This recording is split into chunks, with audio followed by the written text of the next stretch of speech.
service of thy father, and his heavy yoke, which he put upon us, lighter, and we will serve thee.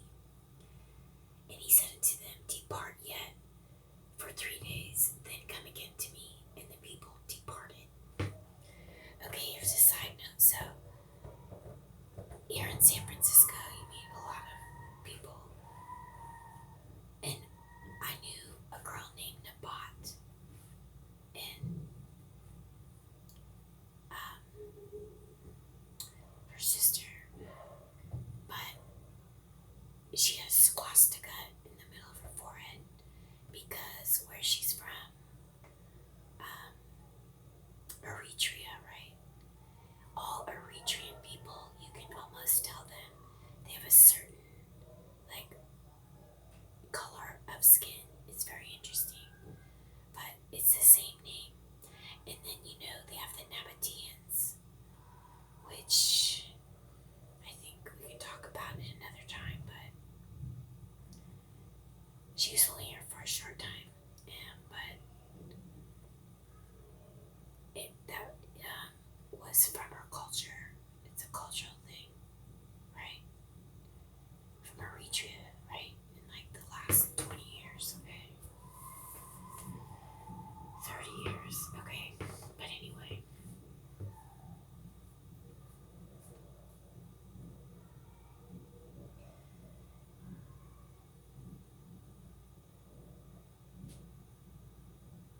And King Rehoboam consulted with the old men that stood before Solomon his father while he had lived, and said, How do ye advise that I may answer this people? And they spake unto him, saying, If thou wilt be a servant unto this people this day, and wilt serve them, and answer them, and speak good words to them, then they will be thy servants forever. But he forsook the counsel of the old men, which they had given him, and consulted with the young men that were grown up with him, and which stood before him. And he said unto them, What counsel give ye, that we may answer this people, who have spoken to me, saying, May the yoke which thy father did put upon us lighter. Make the yoke which thy father did put upon us lighter. And the young men that were grown up with him spake unto him, saying, Thus shalt thou speak unto this people that spake unto thee, saying, Thy father made our yoke heavy, but make thou it lighter unto us. Thus shalt thou say unto them, My little finger shall be thicker than my father's loins.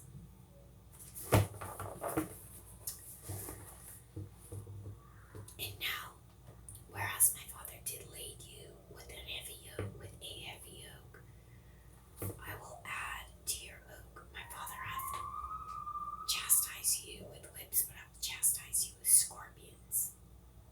Oh, it doesn't sound like a good thing to tell people. These are his friends saying this is what he should say. So Jeroboam and all the people came to Rehoboam the 3rd day, as the king had appointed, saying, Come to me again the 3rd day. And the king answered the people roughly, and forsook the old men's counsel that they gave him. And spake to them after the counsel of the young men, saying, My father made your yoke heavy, and I will add to your yoke. My father also chastised you with whips, but I will chastise you with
It's kind of a bad name. Pan, the root of that. I don't know why he did that. And Jeroboam said in his heart, now shall the kingdom return to the house of David. If these people go up to do sacrifice in the house of the Lord at Jerusalem, then shall the heart of the people turn again unto their Lord, even unto Rehoboam king of Judah. And they shall kill me, and go again to Rehoboam king of Judah. Whereupon the king took counsel, and made 2 calves of gold, and said unto them, this is just bad news.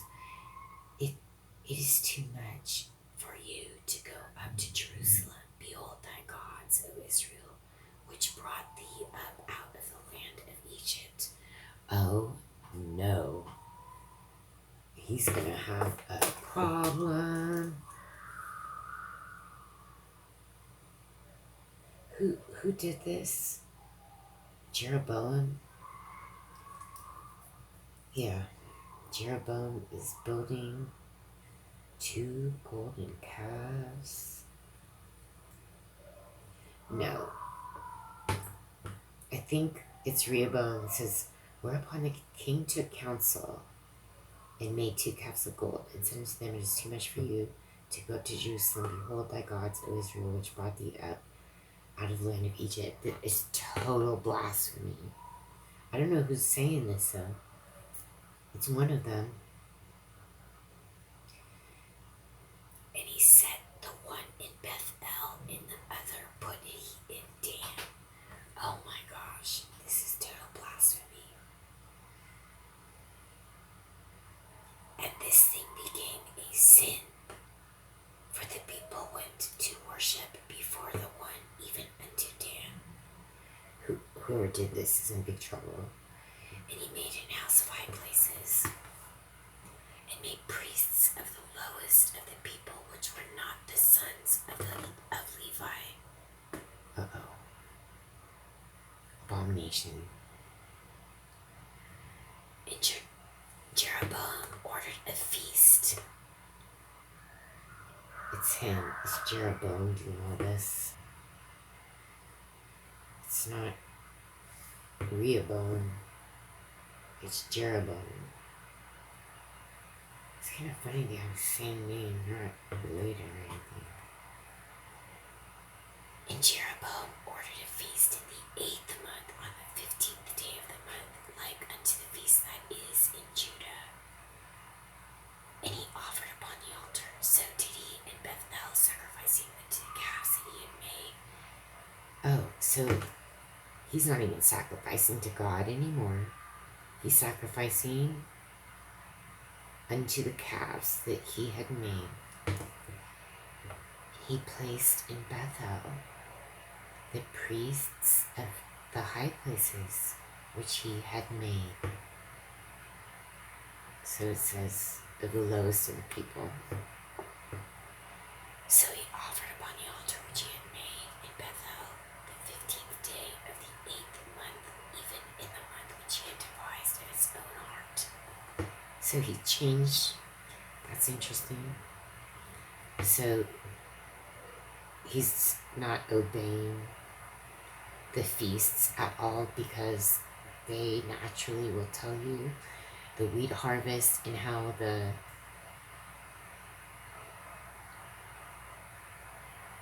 certain signs that will tell when the year starts, supposed to, by the Lord. I'm sure nobody follows it. The Jews do not follow it right now. They're doing a Babylonian calendar. I don't even know what's going on. It's totally impossible to try to even get involved with that. But look, here's an instance of people changing time around. I don't think we've heard of one before. But here's one. Jeroboam. He's probably naming them all after his... Who knows, right?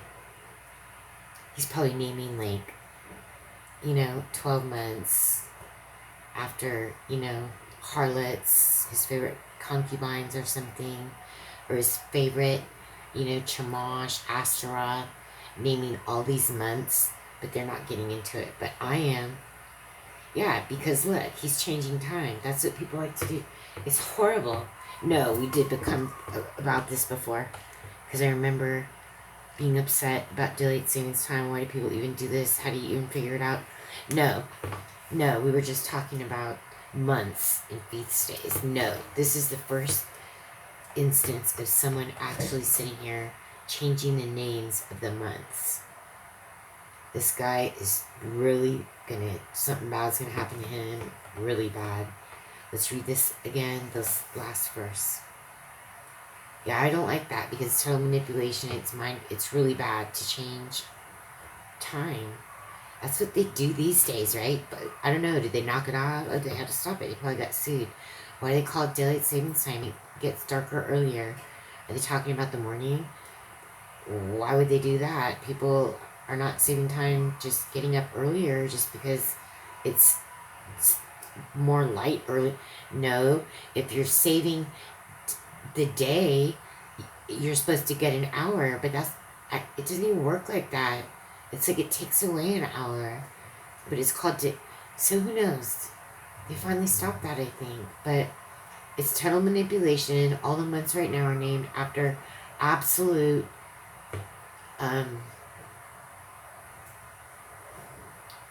idols, idolatry.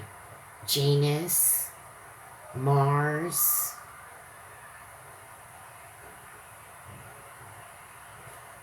I have that written down somewhere.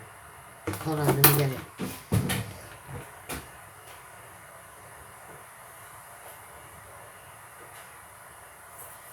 Every single month.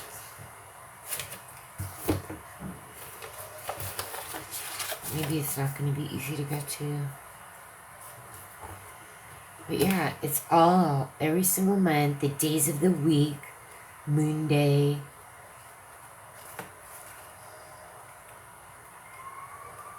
Friday, it's like some Norse person, Saturn day, Sunday.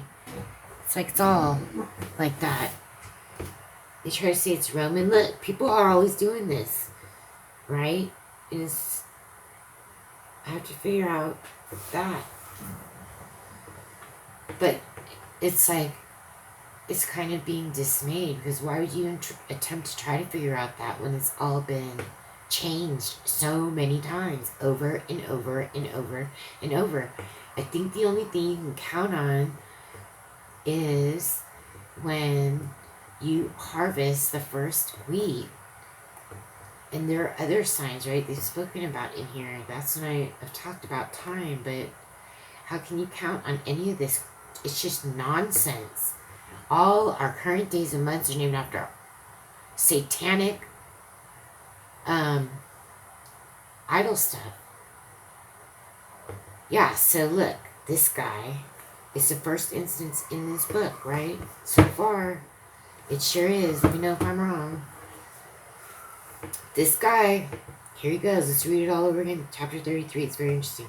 So he offered upon the altar which he had made in Bethel the 15th day of the 8th month. Now, who knows what that is, right? I'm surprised it's not like Nimrod Christmas, right? Maybe it was maybe that's, well, see, these dates, right? Okay. So he offered upon the altar which he had made in Bethel the 15th day of the 8th month, even in the month which he had devised of his own heart. So I don't know if he's renaming the month or just making a total idolatrous celebration to all his little idols, which is worse, the same thing, he's gonna get in trouble. But just the idea that he's just changing things like to that extent, which he had devised of his own heart, and ordained a feast unto the children of Israel, and he offered upon the altar and burnt incense. And then that just takes us all back to like how bad, thou shalt not have any other gods before me, right? And this guy, Jeroboam, It sounds like maybe that guy Rehoboam will get this kingdom back at some point if he repents, because this guy's going beyond. He's really going to get in trouble. Who knows?